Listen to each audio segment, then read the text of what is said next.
सायद त्यहाँ अब आउने मेडिकल स्टुडेन्टहरू त्यहाँ चाहिँ पढ्न सक्छन् होइन सकेसम्म चाहिँ अब त्यो सुरक्षित पनि ठाउँहरू छ होइन किनभने त्यहाँ नेपाली अलरेडी पढिराखेको र चाहिँ ग्रेजुएट भएर गइसकेको अवस्था चाहिँ छ अब यसमा चाहिँ अब एरिया वाइज हामी कुरा गर्छौँ होइन अब सम्पूर्णलाई चाहिँ अब मेरो तर्फबाट चाहिँ स्वागत तथा नमस्कारै भन्नु पर्यो होइन सधैँ हामी चाहिँ तिनजना कुरा गर्दै नै थियौँ होइन अलिक पर्सनली तरिकाले पनि अब कुरा गर्दै आएको थियौँ तर आज चाहिँ अलिक फरक टपिकमा चाहिँ हामी कुरा गर्न गइराखेका छौँ र अब हामी तिनजना नै अब यहाँ भनिराख्दाखेरि हाम्रो इन्द्र सर हुनुहुन्छ उहाँ इन्टर्न पनि अहिले क्लियर गरिसक्नु भएको छ इन्टर्नसिप हाम्रो एसके सर हुनुहुन्छ उहाँ पनि अब मेडिसिन चाहिँ पढि नै राख्नु भएको छ अहिले 3rd इयर होइन म पनि मेडिसिन नै पढिरहेको छु त्यही भएर अब सधैँ हामी फरक तरिकाले चाहिँ कुरा गर्दै आएको थियौँ तर चाहिँ आज अलिक फरक किसिमले चाहिँ कुरा गरौँ होइन जसले गर्दा चाहिँ अब यहाँ फिलिपिन्स एमबिबिएस पढ्न आउने जुन विद्यार्थी छन् तिनीहरूको उहाँहरूलाई पनि चाहिँ जुन जिज्ञासा छ त्यो जिज्ञासाहरू चाहिँ यहाँ फिलिपिन्सको बारेमा चाहिँ एमबिबिएस कस्तो हुन्छ होइन त्यसका एमबिबिएस पढ्न आउनका लागि चाहिँ के कस्ता चाहिँ प्रोसेसहरू नेपालबाट गर्नुपर्ने हुन्छ कस्ता विद्यार्थीले चाहिँ यहाँ पढ्न पाउनेछन् र चाहिँ यहाँ नेपालमा पढाउने एमबिबिएस र यहाँको एमबिबिएसमा चाहिँ नियम कानुनको कुरालाई लिएर चाहिँ र इभेन कोर्स अफ ड्युरेसन जुन छ नि एमबिबिएसको ती सबै कुराहरूमा चाहिँ के कति भिन्नता छन् र यहाँ नेपाली विद्यार्थीहरू आउँदाखेरि यहाँको चाहिँ बस्ने अवस्थाहरू कस्तो छ होइन कतिको इन्भाइरोमेन्टल फ्याक्टरहरू कतिको चाहिँ सहज ती सबै कुराको बारेमा हामी थोरै चाहिँ आपसमै कुरा गर्नेछौँ जसले गर्दा यो हाम्रो कुराको माध्यमबाट चाहिँ यहाँ इन्ट्रेस्टेड जो चाहिँ विद्यार्थी छन् नेपाली आउन खोज्ने उहाँहरूलाई चाहिँ पक्कै पनि चाहिँ हेल्प हुनेछ भन्ने चाहिँ आशा लिएका छौँ र अब यस सँगसँगै मैले चाहिँ थोरै आफ्नो परिचय राखिदिनुलाई चाहिँ हाम्रो इन्डरसँगै भन्छु त्यससँगै चाहिँ हाम्रो डिस्कसनलाई पनि आफ्नो थोरै परिचय राखिदिनु नमस्कार म चाहिँ इन्द्र कुमार चौधरी होइन अहिले चाहिँ इन्टर्न जस्ट गएको छु अब नेपाल जानलाई चाहिँ पर्खिँदैछु अब पेन्डेमिक पछि चाहिँ गइन्छ होला नमस्कार सबैलाई म सागर अख्तर खान म चाहिँ हालसालै फिलिपिन्समा मेडिसिन स्टडी अध्ययन गर्छु ल त्यसो भए चाहिँ आजको हामी विषय भनेको चाहिँ के हो भन्दाखेरि MBBS in Philippines or medical education in फिलिपिन्सकै सेरोफेरोमा रहेर चाहिँ हामी कुरा गर्नेछौँ होइन अनि त्यस्तै गरेर चाहिँ अब मैले सुरुमा मै नै कुरा चाहिँ जोड्छु चाहिँ अब जस्तै अब जो नेपाली विद्यार्थीहरू नेपालमा अहिले चाहिँ हुनुहुन्छ अथवा चाहिँ जो आउने चाहिँ तर्खरमा हुनुहुन्छ र चाहिँ यहाँ फिलिपिन्सको बारेमा चाहिँ के कस्तो छ कसरी आउन मिल्छ त भन्ने कुराको जुन चाहिँ उहाँहरूको मनमा राखिराखेको होलान् होइन त्यो कुरालाई म थोरै चाहिँ प्रोसेसिङबाट चाहिँ स्टार्ट गर्छु अब के छ त भन्दाखेरि पहिलाको नियम कस्तो थियो भन्दाखेरि अब इन्ट्रान्सहरू अब जुन चाहिँ तपाईँको आइओम चाहिँ बिपिके आइएस केउ र चाहिँ पाटनहरूले लिँदै आएका थिए जुन एमबिबिएसको लागि इन्ट्रान्स त्यो चाहिँ खास गरेर चाहिँ नेपालका विद्यार्थीहरूको लागि मात्रै थियो त्यो इन्ट्रान्स पास गरिसकेपछि मेरिट लिस्टको आधारमा आफूले चाहिँ पाउने कलेजमा चाहिँ नेपालमा पढ्न पाउने व्यवस्था चाहिँ थियो र चाहिँ विदेशको हकमा चाहिँ अब यदि क्राइटेरिया र डकुमेन्टेसन उसको छ होइन एमबिबिएस पढ्न पाउने अथवा चाहिँ त्यसको लागि उनीहरूले चाहिँ अब तपाईँको एलिजिबिलिटी डाइरेक्टली चाहिँ एनएमसीबाट लिएर नन अब्जेक्सन लेटर चाहिँ मन्त्रालयबाट लिएर आउने व्यवस्था थियो तर 2017तिर सायद होला होइन सरकारले चाहिँ के नियम लगाइदियो भन्दाखेरि तपाईँको अब चाहिँ त्यो नेपालमा पढ्ने हो चाहे विदेश गएर चाहिँ एमबिबिएस पढ्ने विद्यार्थी हो त्यो दुवैको लागि चाहिँ इन्ट्रान्स इक्जाम पास गर्नु नै पर्ने चाहिँ नियम हाम्रो एनएमसीले लागू गरिदियो त्यो नियम लागू गर्ने बित्तिकै अब जस्तै अब कोही नेपालमा विद्यार्थीहरू बसिराख्नु भएको छ नेपालमै एमबिबिएस पढ्न पाउनुभयो राम्रो बट चाहिँ यदि विदेशमा चाहिँ आउन खोज्नु भएको छ र त्यसमा पनि उहाँले चाहिँ फिलिपिन्स नै रोज्नु भएको छ भने चाहिँ पहिला उहाँहरूले चाहिँ अब यदि +2 पास गरिसक्नु भएको छ एचए पास गर्नु भएको छ अथवा हेल्थ साइन्स ब्याकग्राउन्डबाट हुनु भएको छ भने चाहिँ उहाँले पिआरसी कोर्स पास गर्नुपर्ने हुन्छ होइन अब पिआरसी कोर्स पास गरिसकेपछि र इभेन +2 पास गरेको विद्यार्थीले तपाईँको पहिला चाहिँ जुन पाटन बिपिकेआइएस क्यु अनि त्यसपछि तपाईँको आइएमले जुन इन्ट्रान्स लिने गर्दछ एमबिबिएसलाई त्यो इन्ट्रान्स दिनुपर्ने हुन्छ र अब त्यो इन्ट्रान्स दिइसकेपछि नेपालमा पढ्ने विद्यार्थीहरूले चाहिँ मेरिट लिस्टको आधारमा चाहिँ कलेज चाहिँ सिलेक्सन गरेर चाहिँ पढ्न पाउने व्यवस्था छ भने विदेशको हकमा चाहिँ एटलिस्ट चाहिँ 50% चाहिँ ल्याएर अथवा 50 नम्बर ल्याएर चाहिँ उनले पास गर्नुपर्ने हुन्छ र त्यो पास गरिसकेपछि आफ्नो डकुमेन्टेसनहरू चाहिँ विदेशको लागि अब कुन देशमा चाहिँ पढ्न खोजेको हो त्यो त्यो युनिभर्सिटीको चाहिँ एक्सेप्टेन्स लेटर लिएर र प्लस आफ्नो चाहिँ जुन क्राइटेरिया नेपालको छ त्यो चाहिँ जस्तै प्लस टूको मार्कसिटहरू अथवा डकुमेन्टेसन छ त्यो सबै लिएर इभन हामीले चाहिँ सबमिट गऱ्यौँ भने एनएमसीले चाहिँ विदेशमा पढ्नको लागि चाहिँ इलिजिबिलिटी सर्टिफिकेट दिने रहेछ होइन। अब त्यो चाहिँ इलिजिबिलिटी सर्टिफिकेट लिएर आइसकेपछि अब त्यो भन्न खोजेको के भन्दाखेरि त्यो विद्यार्थी चाहिँ इलिजिबल भयो त्यो सम्बन्धित चाहिँ युनिभर्सिटीमा त्यो सम्बन्धित चाहिँ देशमा चाहिँ पढ्न पाउने भनेर चाहिँ इलिजिबल भयो भनेर त्यसपछि चाहिँ अब त्यो गरिसकेपछि अब एउटा चाहिँ अब नेपालबाट चाहिँ विदेशमा आउँदाखेरि चाहिँ अब पैसाहरूको पनि आवश्यकता हुन्छ, फीहरूको आवश्यकता हुन्छ, त्यसको लागि गभर्मेन्टबाट पर्मिसन लिनुपर्छ। त्यही कारणले गर्दा हामीले त्यससँगसँगै चाहिँ नन अब्जेक्सन लेटर चाहिँ शिक्षा मन्त्रालयबाट लिनुपर्ने हुन्छ होइन। अब त्यो शिक्षा मन्त्रालयबाट चाहिँ नन अब्जेक्सन लेटर लिएर र इलिजिबिलिटी सर्टिफिकेट चाहिँ तपाईँको एनएमसीबाट नेपाल मेडिकल काउन्सिलबाट लिइसकेपछि हामीले अब कुन देशमा चाहिँ आउने त्यो देशको चाहिँ तपाईँको चाहिँ भिसाको आवश्यकता पर्ने हुन्छ होइन। अब फिलिपिन्सको हकमा कुरा गर्ने भने एराउन्ड अब हामी तिर्दाखेरि चाहिँ लगभग 11,000 समथिङ थियो होइन इन्द्र सर? तपाईँको पालामा चाहिँ कति थियो? मेरो पाला पनि लगभग त्यही थियो, 10 देखि 11,000 जति थियो।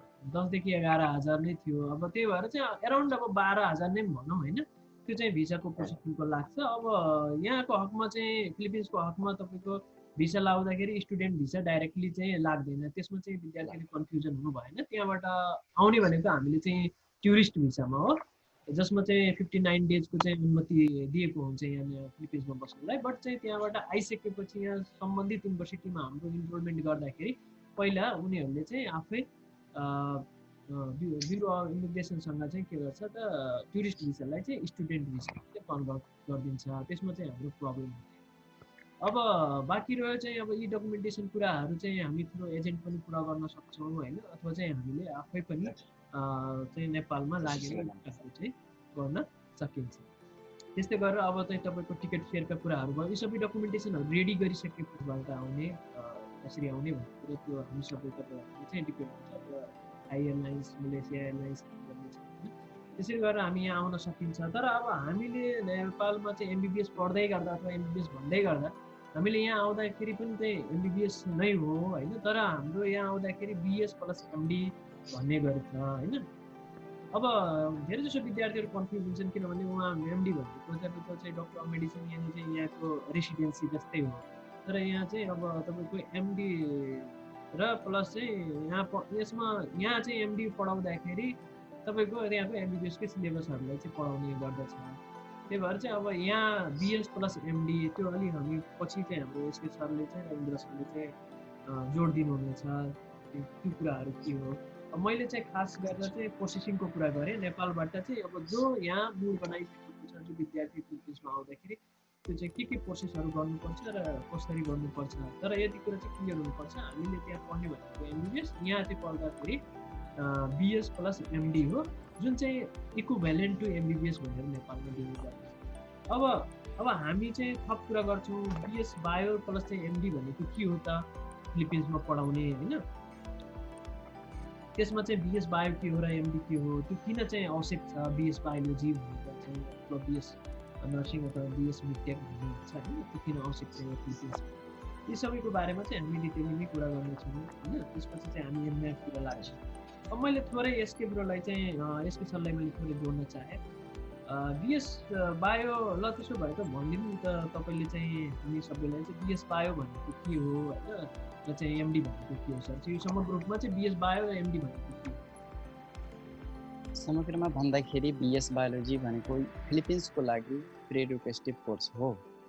यो हाम्रो लागि फिलिपिन्सको लागि, नेपालको लागि र फिलिपिन्सको लागि यो एउटा प्रिरिक्वेस्टिभ कोर्स हो, जुन चाहिँ फिलिपिन्समा 4 वर्षीय कोर्स हो। तर हामी के हुन्छौँ भने एचए पढेको हुन्छौँ अथवा +2 पढेको हुन्छौँ, त्यसको ब्याकग्राउन्डको आधारमा फिलिपिन्समा हामीले 2 वर्ष मात्रै पढ्नु हो, त्यो पनि बिएस बायोलोजी। त्यो बिएस बायोलोजी भनेको एउटा प्रिरिक्वेस्टिभ मेडिसिन्स हो र प्रि मेडिसिन पनि हामी जुन भनिन्छ। र कुनै कलेजमा चाहिँ हेरी छ, कुनै कलेजमा चाहिँ 1.5 वर्षको छ र कुनै कलेजमा चाहिँ 2 वर्षको छ। र त्यस्तै गरी चाहिँ आजभोलि चाहिँ हटाएर टोटल्ली 2 वर्षको नै गरिदिएछ बिएस बायोलोजी। र बिएस बायोलोजी नगरिकन हामीले डाइरेक्ट मेडिसिन गर्न बिएस बायोलोजी हामीले कम्पलसरी पढ्नै पर्छ।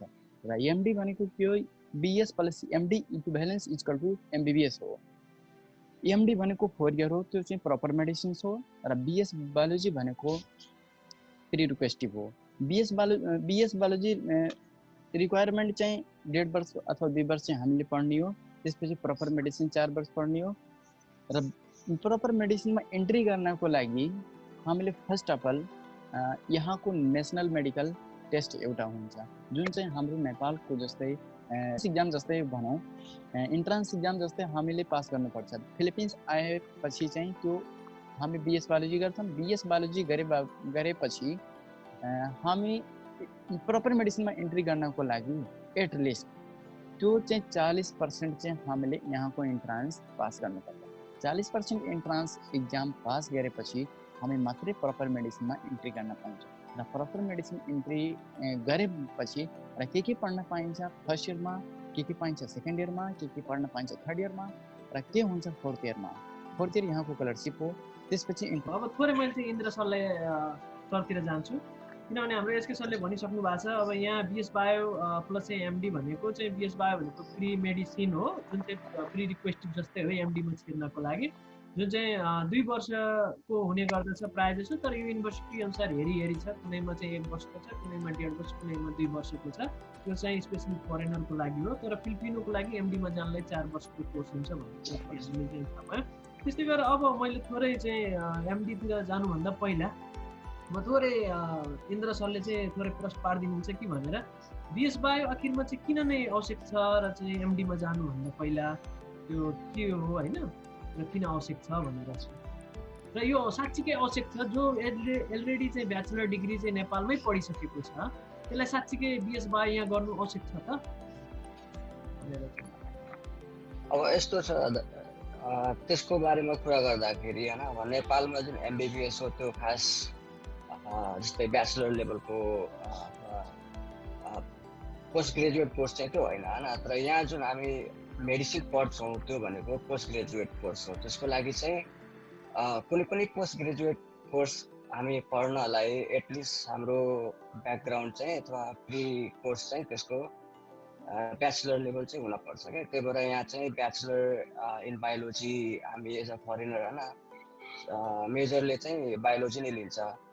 अनि अर्को जुन कुरा सोध्नुभयो जस्तै कि जो नेपालदेखि नै कुनै ब्याचलर डिग्री होल्डर छ होइन त्यसले चाहिँ यहाँ गर्नुपर्छ कि नै भनेपछि त्यो नगर्दा नि हुन्छ होइन।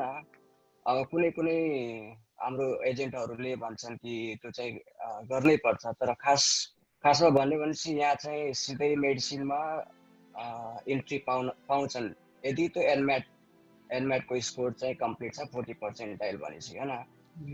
प्लस अब हाम्रो नेपालमा के हुन्छ भनेपछि ओन्ली साइन्स ब्याकग्राउन्डको विद्यार्थी चाहिँ त्यसमा क्वालिफाई हुन्छ। इभन एचए अथवा अरू प्यारामेडिक्सले नि प्री रिक्वेस्टेड कोर्स गरेर मात्र इन्ट्री पाउँछ भनेपछि अब यहाँ चाहिँ हल्का फरक के छ भनेपछि कुनै पनि ब्याचलर डिग्री जस्तै कि इभन साइकोलोजी भयो, माइक्रोबायोलोजी, बायोकेमिस्ट्री, एनाटोमीहरू होइन, ल्याबहरू, जुनसुकै त्यो फिल्डको मान्छेहरू यदि ब्याचलर डिग्री होल्डर छ भनेपछि एनम्याट कम्प्लिट छ भनेपछि they are qualified to get enrolled in medicine. त्यसो भए चाहिँ अब ठिक छ। अब हाम्रो एसके सरले पनि भन्नुभयो बीएस बायो चाहिँ प्रायः 2 वर्षको अथवा त्यो युनिभर्सिटी हेरी अब 1 वर्ष, 1.5 वर्ष, 2 वर्ष, र त्यसपछि एमडी भनेको चाहिँ 4 वर्ष हुन्छ, त्यसपछि ग्रेजुएसन हुन्छ र 1 वर्ष चाहिँ इन्टर्नसिप हुन्छ होइन। त्योभन्दा एमडीमा चाहिँ जानुभन्दा पहिला हामीले चाहिँ एउटा एनम्याट इक्जाम दिनुपर्छ, जसलाई चाहिँ हामी नेसनल मेडिकल एडमिसन भन्छौँ। र जो मान्छे चाहिँ एनम्याट पास हुन्छ उही चाहिँ एमडीमा जानलाई चाहिँ क्वालिफाई हुन्छ। तर कुनै युनिभर्सिटीमा कस्तो छ भन्दाखेरि इभन एमडीमा इनरोलमेन्ट लिइहाल्छ तर उता चाहिँ तपाईँको एनम्याटको इक्जाम चाहिँ दिन लगाइराखेको हुन्छ। बट एटलिस्ट चाहिँ 40% भयो भने बल्ल चाहिँ यहाँको हायर कमिसन चाहिँ जुन छ नि, कमिसन अफ हायर एजुकेसनले चाहिँ त्यसले के गर्छ त मेडिसिनमा इन्ट्री गर्नको लागि इलिजिबिलिटी दिन्छ आफ्टर एनम्याट चाहिँ पास भइसकेपछि होइन। अब एनम्याटमा भनिराख्दाखेरि मैले थोरै एनम्याटको कुरा जोड्छु होइन। त्यसमा चाहिँ अब तपाईँको फिजिक्स, केमिस्ट्री, बायोलोजी अनि त्यसपछि सोसल स्टडी र चाहिँ के आइपी क्वेसनहरू रिलेटेड म्याथहरू होइन, यिनै कुराहरू हुन्छ। त्यसै बेसमा चाहिँ हामीले इक्जाम दिनुपर्ने हुन्छ। अब थप एनम्याट भनेको हामी अहिलेलाई चाहिँ यति नै भन्छु। यदि कसैलाई चाहिँ त्यसको बारेमा थप जानकारी यदि चाहिन्छ भने हामीले पनि थ्रु फेसबुक अथवा चाहिँ कुनै पनि सोसियल मिडियाबाट कन्ट्याक्ट गर्न सक्नुहुनेछ अथवा चाहिँ तपाईँको चेडको सोसियल चाहिँ के अरे अनलाइनबाट चाहिँ उसले एनम्याटको बारेमा चाहिँ थाहा पाउन सक्छ होइन। बट चाहिँ यो फिलिपिनोको लागि नेसेसरी छ, तर फरेनरको लागि पनि चाहिँ आवश्यक नै छ भनेर चाहिँ भन्न पर्यो होइन। स्ट्रिक्टली गरिदिएछ र चाहिँ कुनै कुनै युनिभर्सिटी अब यो चेडले पनि भनेको छ अब यो पर्सेन्टाइल पनि अब युनिभर्सिटी अनुसार डिपेन्ड छ होइन। अब कुनै युनिभर्सिटीले एलाउ गरेको अवस्था छ, कुनैले चाहिँ इभेन तपाईँको एनम्याट नभइकन चाहिँ इभेन मेडिसिनमा इनरोलमेन्ट पनि लिँदैन, इभेन आफ्टर चाहिँ के अरे हाम्रो बिएस बायोपछि होइन र। हजुर हजुर। अनि थोरै एसके सरले चाहिँ बिएस बायोमा चाहिँ के पढाउँछ त भनेर चाहिँ कुरा भनिदिनुहुन्छ कि त्यसपछि हामी एमडीमा छिर्छौँ। ल ठिक छ, म बिएस बायोलोजीको चर्चा गर्दाखेरि बिएस बायोलोजी भनेको एउटा प्री रिक्वेस्टिभ कोर्समा हामीले भनिसकेको हो।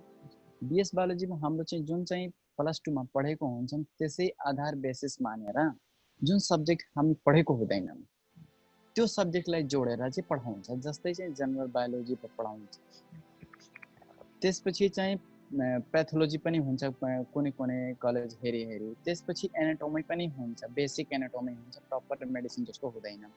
त्यसपछि प्लान्ट मर्फोलोजी हुन्छ, एनिमल मर्फोलोजी हुन्छ, डेभलपमेन्टल बायोलोजी हुन्छ। त्यसपछि कलेज हेरी हेरी हुन्छ कि एक्स्ट्रा कुराहरू पनि जोडिदिन्छ, मेराइनहरूको कुराहरू पनि जोडिदिन्छ, सोसियोलोजीहरूको कुराहरू जोडिदिन्छ। त्यस्तै हामीले बेसिक कुराहरू चाहिँ पढाउँछ। खासै त्यसमा कि त्यो मेडिसिनमा सपोर्ट हुने गरी त्यो सब्जेक्टहरूले लिङ्क गरेर चाहिँ पढाउँछ, तर चाहिँ बेसिक कुरा पढाउँछ। किनभने 2 वर्षमा हामीले धेरै कुरा 4 वर्षको मेडिसिन जस्तो दिँदैन। यो नसोचेर आउनु होला कि चाहिँ सुरुमै जाने बित्तिकै हामीले एनाटोमी फिजियोलोजी बायोकेमिस्ट्री पढ्न पाउँछौँ, त्यसको चाहिँ यहाँ चाहिँ छैन।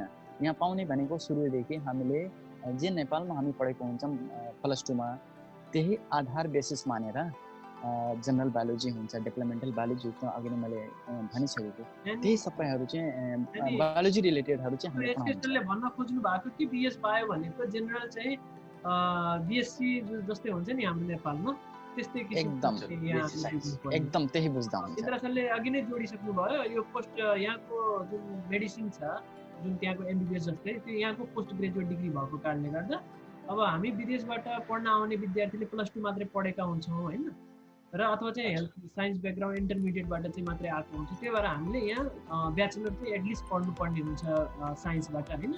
त्यही कारणले गर्दा अब हामीले चाहिँ 1 वर्ष अथवा 1.5 वर्ष 2 वर्ष चाहिँ के हुन्छ त भन्दाखेरि युनिभर्सिटी हेरिन्छ हामीले साइन्स पढ्नुपर्ने हुन्छ र त्यसको ग्रेजुएसन पछि बल्ल हामीले चाहिँ प्रपर मेडिसिन अथवा एमबिबिएस जस्तै चाहिँ पढ्नु पाउने यहाँको व्यवस्था छ। अब एसकेएसएलले जोडे अनुसार यहाँको चाहिँ अब नेपालमा इन्टर्नसिप जोडेर 5.5 वर्षको छ होइन कोर्स एमबिबिएसको, जुन प्लस 2 बाटै डाइरेक्ट पढ्न पाउँछन्। यहाँ हामी आइसकेपछि 1.5 वर्ष 2 वर्ष चाहिँ युनिभर्सिटी हेरी चाहिँ तपाईँको ब्याचलर पढ्छौँ, अनि त्यसपछि बल्ल हामीले एमबिए दिइसकेपछि पास भइसकेपछि हामी प्रपर मेडिसिनमा छिर्छौँ र मेडिसिन चाहिँ तपाईँको 4 वर्षको कलेजले चाहिँ पाउँछ। त्यसपछि ग्रेजुएसन गरेर 1 वर्षको इन्टर्नसिप यानि समग्रमा चाहिँ 5 वर्षको चाहिँ फेरि मेडिसिन होइन। अब यो कुरा चाहिँ थियो। अरू अब यसमा चाहिँ कसैले केही सोध्नु पऱ्यो भने हामी चाहिँ थप उहाँहरूले चाहिँ इन्डिभिजुअली अथवा चाहिँ इन्डाइरेक्टली चाहिँ जानकारी नै गराउनेछौँ। अब र चाहिँ मैले मेडिसिनको कुरा गर्छु। अब के हुन्छ भन्दाखेरि अब बिएस बायो यहाँ ग्रेजुएट भइसकेपछि विद्यार्थी चाहिँ मेडिसिन पढ्नलाई त्यही युनिभर्सिटीमा पनि उसले एप्लाई गर्न सक्छ, अथवा चाहिँ अन्य युनिभर्सिटीमा आफूले इच्छा लाग्यो अथवा बिएस बायो पढ्दैखेरि कि अब त्यो युनिभर्सिटी मन परेन भने अर्को युनिभर्सिटी पनि गएर स्कुल अफ मेडिसिन अथवा चाहिँ कलेज अफ मेडिसिनमा चाहिँ इनरोलमेन्ट अथवा एडमिसन दिन पाउने व्यवस्था छ होइन र चाहिँ यसकै ब्रो सर त्यही हो, आफूले चुज गरे युनिभर्सिटी चाहिँ पढ्न पाइन्छ। त्यसरी चाहिँ अब हामीले चाहिँ चुज गर्न पाइन्छ होइन। अब रह्यो कुरा चाहिँ अब त्यही अब चेन्ज गर्दाखेरि हल्का डकुमेन्ट्सहरू चाहिँ सच्याउनु पर्ने रहेछ नेपालतिर फेरि होइन। जस्तै नेपालको एनएमसीको जुन इलिजिबल लेटर हुन्छ त्यसमा चाहिँ अब अलरेडी हामी कुन कलेजमा चाहिँ मेडिसिन पढ्ने त्यो रेकर्ड भएको हुन्छ होइन। तर यहाँ चाहिँ अब कलेज चेन्ज गर्न पर्यो भनेपछि हामी चाहिँ उता चाहिँ चेन्ज गर्ने, उता चाहिँ हामी फेरि इलिजिबल सर्टिफिकेट चाहिँ लिनुपर्ने हुन्छ होइन त्यो कलेजको नामबाट अथवा युनिभर्सिटीको नामबाट होइन।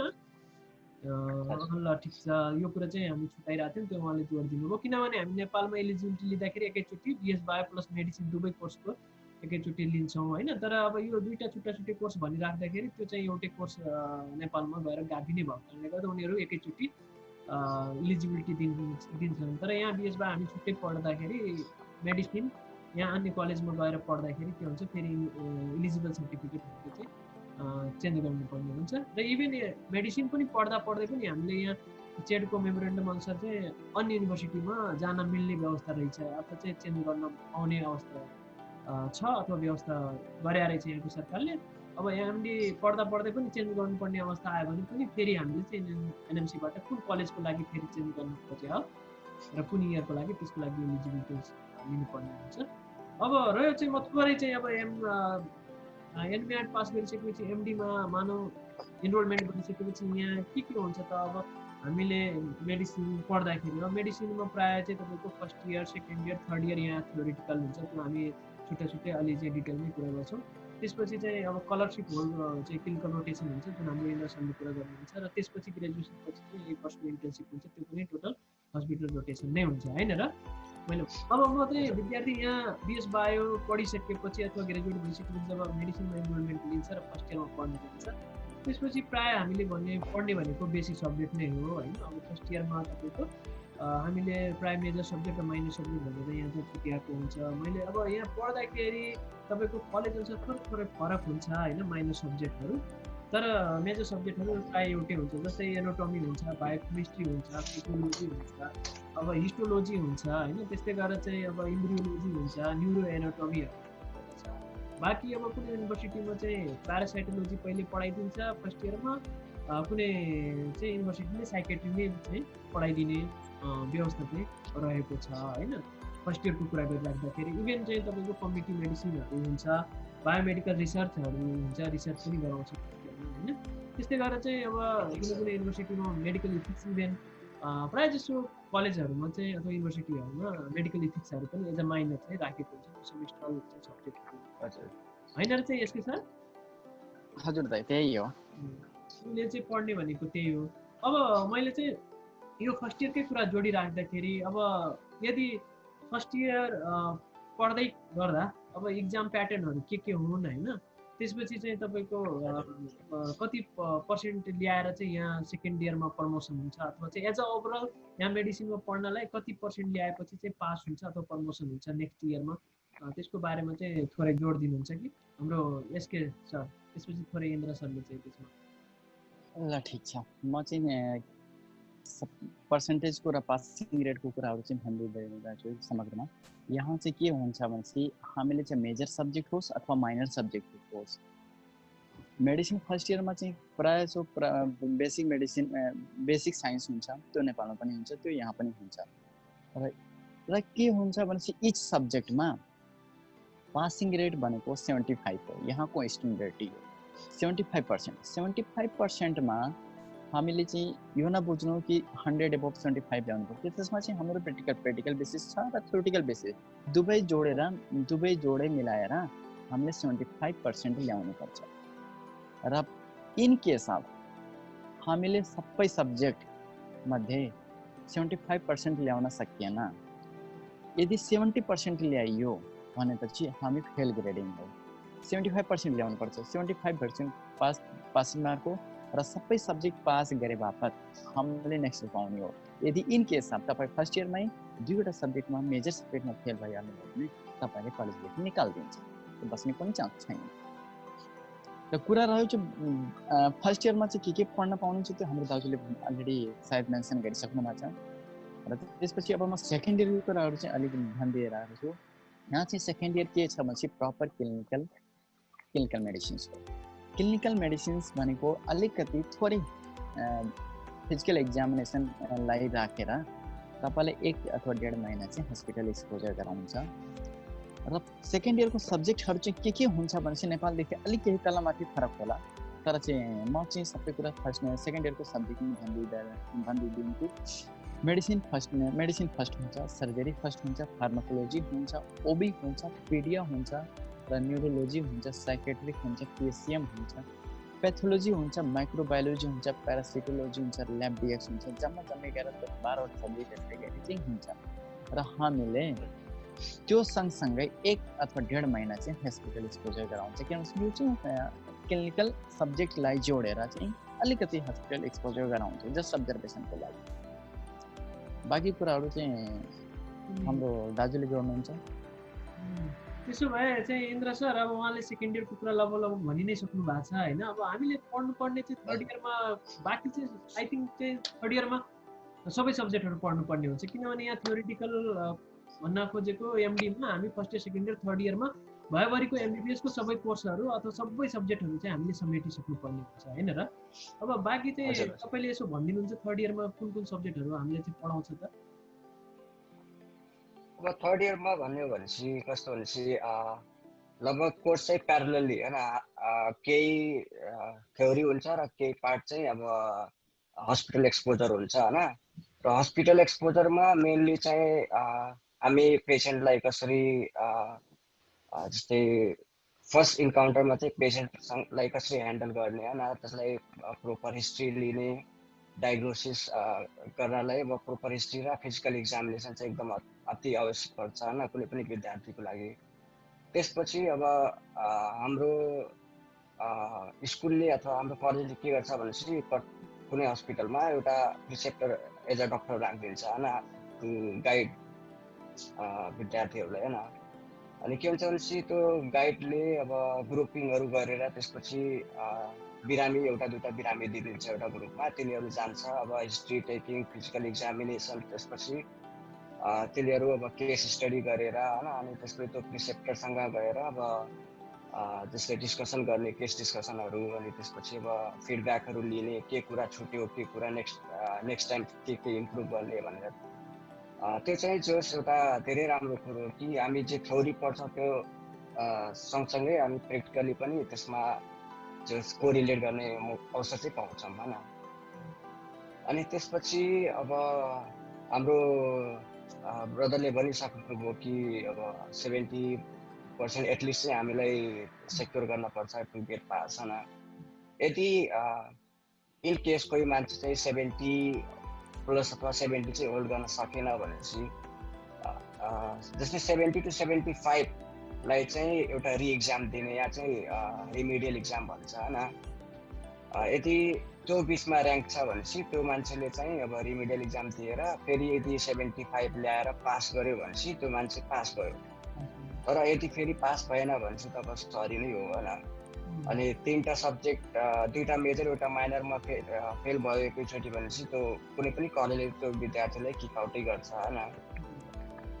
अर्को कुरा के छ भनेपछि अब 75% ल्याएर पास भयो भनेपछि अब first year second year third year continue pass भयो भने अब फोर्थ इयर भनेको लगभग 95% चाहिँ अब क्लिनिकल मात्रै हुन्छ। यहाँ चाहिँ त्यसलाई चाहिँ क्लिनिकल क्लर्कसिप भन्छ होइन, जुन कि नेपालमा त्यस्तो हुँदैन। यहाँ चाहिँ इन्टर्न अथवा थोरै रोक्यौँ होइन।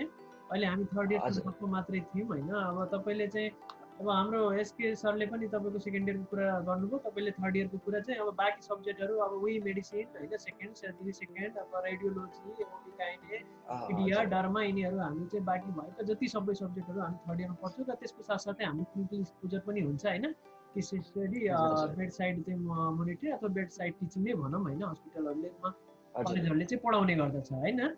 यिनै कुराहरू गर्नुभयो। अनि इक्जामको कुरा, रिमिडियलको कुराहरू गर्नुभयो। अब नेपालमा के हुन्छ भन्दाखेरि स्टिल स्टुडेन्टहरूलाई चाहिँ ब्याक लाग्यो भने पनि त्यो इयरमा चाहिँ प्रमोसन गर्न पाउँछ होइन, नेक्स्ट इयरको। बट चाहिँ यहाँ फिलिपिन्सको हाफमा चाहिँ या त रिमिडियल इक्जाम दिन्छ अथवा चान्स इक्जाम दिन्छ, चान्स इक्जाममा पास भयो भने चाहिँ नेक्स्ट इयर चाहिँ अब प्रमोसन पाउँछ, अदरवाइज चाहिँ त्यसलाई सेम त्यही इयरमा फेरि पढ्नुपर्ने अवस्था हुन्छ होइन त? हजुर, तर चाहिँ त्यही सब्जेक्ट जुनमा फेल भएको हुन्छ त्यही सब्जेक्ट पढ्न पर्छ, त्यही सब्जेक्ट पढ्न पाउँछ। बट 1 इयर चाहिँ लस नै हुने भयो भने एक इयर चाहिँ लसै हुन्छ, 1 इयर चाहिँ लस हुन्छ। र अब चाहिँ हामी अहिले तपाईँलाई चाहिँ फेरि हामी जोड्छौँ स्कलरसिपको लागि र चाहिँ त्यसपछि इन्टर्नसिपको लागि। हामी थर्ड इयरको कुराहरू चाहिँ गरिसकेका थियौँ होइन। थर्ड इयरमा पढ्नुपर्ने सब्जेक्टको कुरा पनि गऱ्यौँ। हाम्रो इन्द्र सरले चाहिँ जोड्नुभयो होइन। अब यहाँ पास कसरी चाहिँ प्रमोसन हुँदाखेरिको कुराहरू पनि हामी जोड्यौँ, कसरी सिस्टम रहेछ।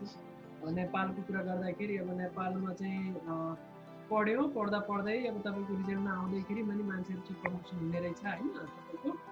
र चाहिँ ब्याक लाग्यो भने ब्याक दिँदै अनि पढ्दै जाने। यहाँ के हुन्छ भन्दाखेरि एकचोटि रिजल्ट आएपछि बल्ल मात्रै चाहिँ फर्स्ट इयरको रिजल्ट आएपछि बल्ल सेकेन्ड इयर जान पाउने, सेकेन्ड इयरको रिजल्ट आएपछि बल्ल थर्ड इयर जान पाउने। र त्यसमा पनि यदि फेल भएका छन् भने विद्यार्थीहरू रेमिडियल अथवा चाहिँ चान्स इक्जाम अथवा अब ब्याक इक्जाम पनि हुँदा हुन्छ होइन, पाउँछन् होइन। अब त्यसमा पनि इयर लस भयो भने पैसा पुरै दिनुपर्छ, इयर पनि लस हुन्छ। हजुर हजुर।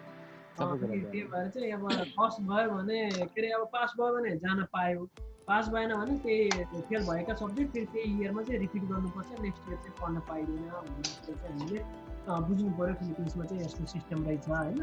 अब रह्यो चाहिँ कुरा अब थर्ड इयर पनि चाहिँ अब पास भएका विद्यार्थीहरू अब हामी पहिले पनि जोडेका थियौँ फर्स्ट सेकेन्ड र थर्ड इयरमा। यहाँ भएको नेपालमा 4.5 वर्ष पढाउने जुन खालको चाहिँ यहाँ 3 वर्षमै चाहिँ सिद्ध्याइदिन्छ होइन, मेडिसिनमै।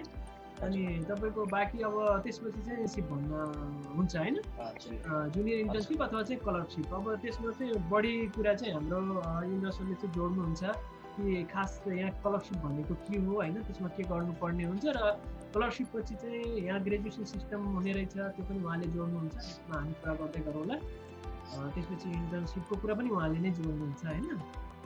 ल हुन्छ, त्यसो भए अब तपाईँ यसो हामीले चाहिँ पनि भनिदिनु न त के हुने रहेछ यहाँको जुनियर इन्टर्नसिप अथवा स्कलरसिपमा चाहिँ। अब थर्ड इयर पछि होइन, खासमा फोर्थ इयर जुन छ त्यो यहाँको फोर्थ इयरलाई प्रायः चाहिँ जुनियर इन्टर्नसिप भन्छ होइन, अथवा मेडिकल क्लर्कसिप, जुन कि 12 महिनाकै हस्पिटलमै हामीले एक्सपोज गराउँछ होइन। अनि त्यसमा चाहिँ के गर्छ भने चाहिँ तीनटा पार्टमा चाहिँ डिभाइड गरिदिन्छ होइन, मेजर रोटेसन, माइनर रोटेसन र इलेक्टिभ सब्जेक्टहरू होइन।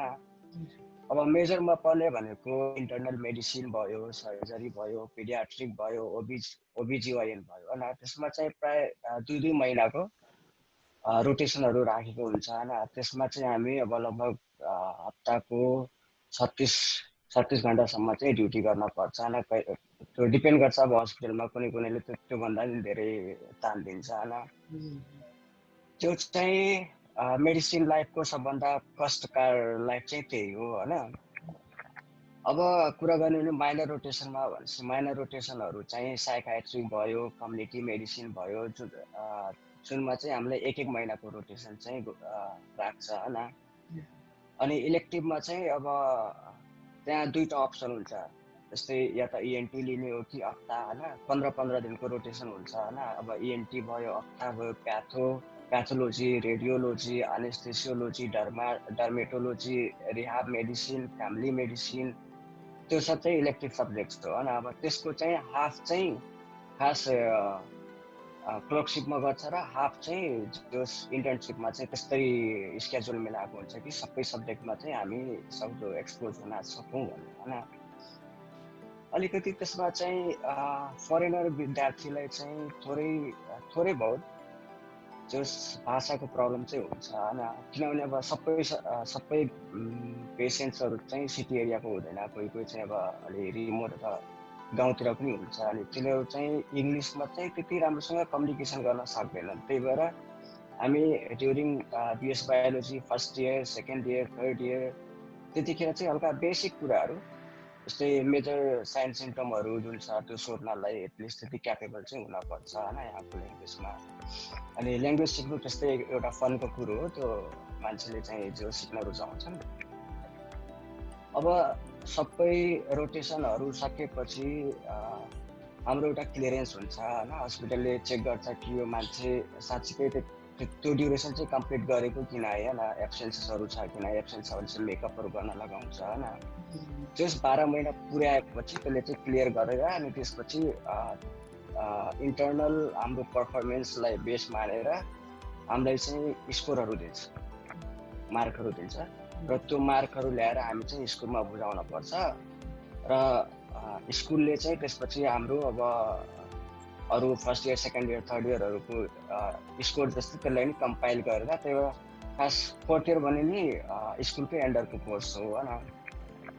त्यसपछि यदि सबै अनि त्यसमा नि केही इक्जामहरू हुन्छ, हाम्रो रिभालिदा इक्जामहरू हुन्छ जुन कि कम्पलसरी पास हुनैपर्छ। र रिभालिदा इक्जामहरूमा कस्तो हुन्छ भनेपछि हामी first year, second year, third इयरको सबै सब्जेक्टहरूको जस ओभरअल नलेजहरू चेक गर्नलाई चाहिँ एउटा इक्जाम लिइरहेको हुन्छ होइन।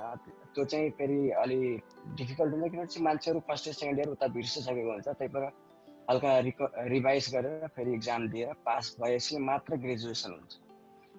अनि पास भएपछि ग्रेजुएसन हुन्छ। अनि ग्रेजुएसन पछि अब कुनै कुनै देशले अब कुनै नै प्राय देशहरूले चाहिँ आफ्नो देशमै गएर इन्टर्नसिपको लागि चाहिँ इन्टर्नसिप गर्न जान्छ होइन। पहिला पहिला नेपालमा नि मिल्थ्यो, तर अब केही क्षणदेखि चाहिँ त्यो ब्लक छ होइन। र आश गरौँ कि भविष्यमा चाहिँ हामी नि त्यस्तो अवसर पाऊँ भनेर। अब यहाँ चाहिँ इन्टर्नसिप भनेको हाम्रो ग्रेजुएसन पछि हो, त्यही भएर यहाँको हस्पिटलहरूले चाहिँ हामीलाई चाहिँ पिजिआई भन्छ, पोस्ट ग्रेजुएटेड इन्टर्नसिप भनेर होइन। त्यो नि सेम त्यही ढाँचा हो हाम्रो जुनियर इन्टर्नसिपकै, 12 महिनाको रोटेसन हो होइन। र त्यस्तै सब्जेक्ट डिपार्टमेन्टहरू नि उस्तै हो, त्यस्तै अनुसार चाहिँ हामीलाई बाँडफाँड गरेको हुन्छ। अनि त्यही हो। त्यही अब जसरी स्कलरसिप गरेको थियो त्यस्तै नै इन्टर्नसिप गर्छ। अब तपाईँले समग्र रूपमा भन्दाखेरि हाम्रो थ्योरिटिकल क्लासेसहरू चाहिँ 3rd इयरमा सिकिन्छ, बाँकी स्कलरसिप पाएकोले चाहिँ टोटली क्लिनिकल रोटेसन हुन्छ, त्यसमा चाहिँ केस स्टडीहरू पनि दिन्छ। अब त्यो चाहिँ अब कन्फरेन्सहरूमा प्रेजेन्टेसनहरू सुन्ने हुन्छ होइन। जर्नल बेस्ड पनि अब नयाँ चाहिँ जर्नल बेस्ड पनि कुराहरू हुन्छन् होला। त्यस्तै गरेर चाहिँ अब त्यो कम्प्लिट गरिसकेपछि ग्रेजुएसनको कुरा हुन्छ। ग्रेजुएट गरिसकेपछि अब कतिपय कन्ट्रीहरूबाट, जस्तै अब यहाँ फिलिपिन्समा आउने भनेको विद्यार्थी नाइजेरिया, थाइल्यान्ड होइन, त्यसपछि चाहिँ इन्डिया, मोस्टली इन्डिया, त्यसपछि चाहिँ नेपाल भयो होइन। त्यस्तै गरेर चाहिँ इभन कोही कोरियाका पनि आउने गर्दछन्, युएसतिरका पनि अब पार्ट विद्यार्थीहरू आउने गर्दछन् होइन। त्यस्तै गरेर चाहिँ अब साउथ अफ्रिकातिरका, अब नाइजेरिया मात्रै नभएर कि इभन सुडानका पनि आउने गर्छन्, तपाईँको चाहिँ गानातिरका पनि विद्यार्थीहरू आउने गर्दछन् होइन। जस एउटा इन्टरनेसनली स्टुडेन्टहरू यहाँ चाहिँ मेडिकल एजुकेसनको लागि आउने गर्दछ। अब तपाईँले मेन्सन अलरेडी नै गरिसक्नुभयो स्कलरसिपमा हामीले के गर्नुपर्छ र त्यसको क्राइटेरिया। अब आफ्टर ग्रेजुएसन अब ती अरू देशका चाहिँ विद्यार्थीहरू तपाईँको चाहिँ गइहाल्छ होइन, आफ्नो देशमा इन्टर्नसिप गर्नको लागि, इभन इन्क्लुडिङ इन्डिया पनि होइन। बट चाहिँ अब हाम्रो देशका विद्यार्थी मात्र र प्लस फिलिपिनोहरू यहाँ रुक्ने भयो होइन इन्टर्नसिपको लागि। अब इन्टर्नसिपमा के छ भन्दाखेरि त्यो युनिभर्सिटीले बाट पर्मिसन लिएर आफूले चाहिँ इच्छा भएको जुनसुकै हस्पिटलबाट चाहिँ इन्टर्नसिप यहाँ फिलिपिन्सभित्र चाहिँ हामीले गर्न सकिन्छ होइन त, होइन एसके सर? हो, त्यही हो भाइ। ल अब चाहिँ हामी समग्र रूपमा चाहिँ कोर्सको कुराहरू गरेर भ्याइ नै सकेका छौँ। अब चाहिँ धन्यवाद भन्दै अब हामी बिदा लिन चाहन्छौँ। हस्ते पर्सनल एक्सपेन्सिभ कुराहरू चाहिँ रह्यो। पर्सनल एक्सपेन्सिभ कुराहरू चाहिँ अब तपाईँले कुन ठाउँ बस्नुभयो डिपेन्ड गर्छ। जस्तै तपाईँ मेन सिटीमा बस्नु कुराहरू पनि गऱ्यौँ, इन्भाइरोमेन्टका कुराहरू पनि गऱ्यौँ होइन। अब लास्टमा चाहिँ तपाईँहरूले के भन्न चाहनुहुन्छ यहाँ नेपाली विद्यार्थी जो यहाँ आउन खोजिराखेका छ, अथवा जो प्यारेन्ट्सहरू चाहिँ यहाँ मेडिकल एजुकेसनको लागि चाहिँ पठाउन विचार गरिराख्नु भएको छ, के लास्टमा के चाहिँ जोड्न चाहनुहुन्छ?